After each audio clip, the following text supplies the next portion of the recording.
Hello, everyone. I know it's been a while since my last upload, about 2 months, actually, and I just wanted to say I'm sorry for going quiet. I've been away on military orders, and there's a chance I may have to go again in the near future. I really appreciate all of you who stuck around and checked in. It means more than I can say. I'm going to do my best to stay as consistent as possible with new stories and keep Deadscape Diaries alive and growing. So tonight, I wanted to come back with something special. Something that reminds me why I started this channel in the first place. A good, old-fashioned ghost story. This one's about a group of friends, a Halloween dare, and a mirror that shows more than just your reflection.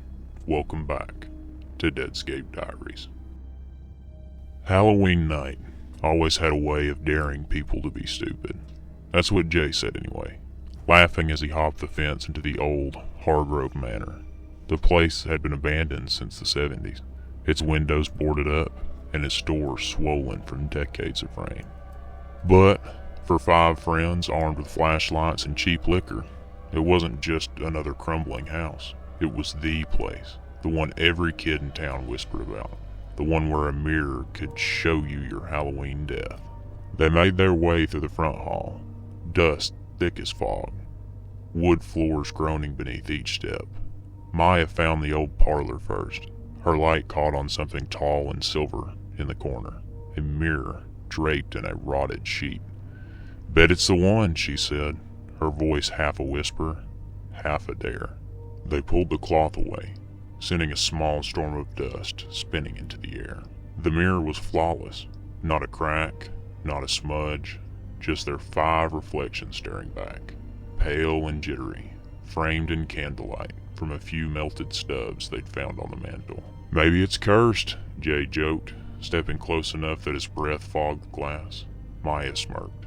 "Only one way to find out." She raised her phone and hit record. Behind them, something shifted in the darkness, a faint echo of movement, soft as cloth, dragging across the wood. But when they turned, there was nothing there. Just the mirror, just their reflections, watching. The mirror didn't do anything at first. They waited, 5 kids standing in a half circle, the air heavy with their own breath and cheap beer. Jay laughed it off and tossed a crumpled candy wrapper at his reflection. It hit the glass, bounced off. Silence. "Guess the ghost's on vacation," he said, but his voice sounded smaller than before. Maya frowned. "No, wait." She leaned closer, her flashlight beam trembling over the surface. Their reflections stood just as they were, except Jay wasn't laughing anymore. His reflection stared straight ahead, mouth closed, eyes fixed. Every other reflection matched perfectly, except his. "Hey, man, you're not..." Jay looked up confused. "Not what?" Before anyone could answer, his reflection smiled, a slow, deliberate grin. "Holy hell." They stumbled back, knocking over a chair. The flashlight rolled, spinning the shadows. When the beam landed on the mirror again, the reflections were all facing away from them now, turned toward the far side of the glass, as though watching something behind them. "Stop it," Maya whispered, but no one had moved. One by one, the reflected versions began to raise their hands, pressing them against the inside of the mirror.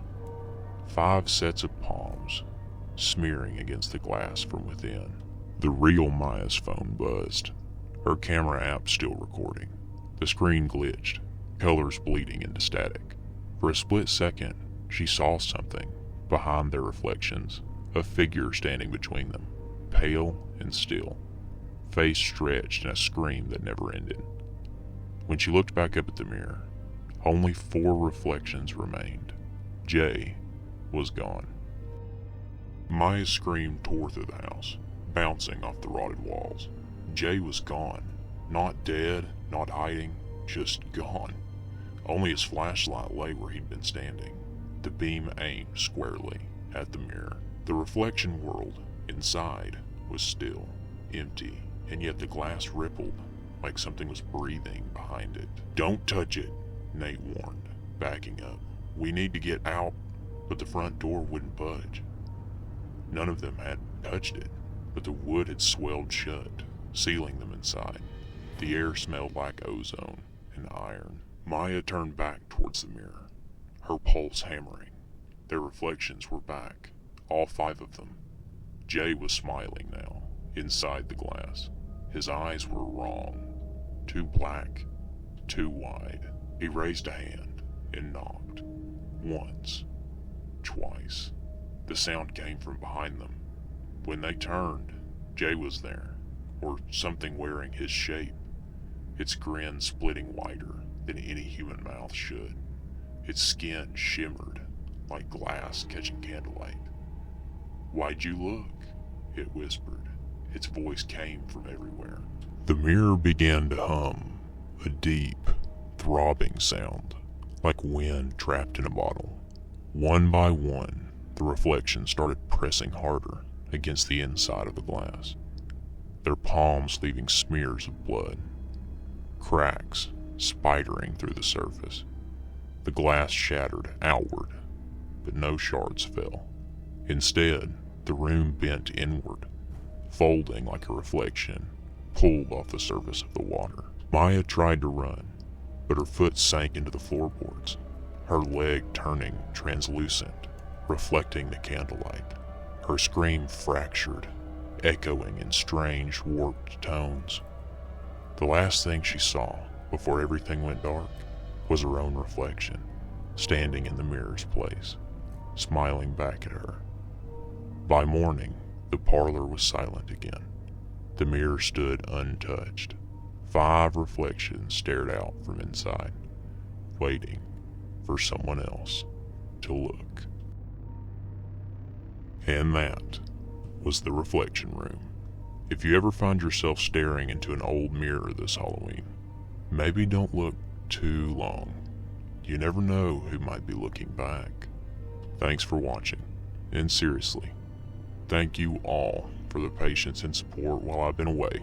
It means a lot.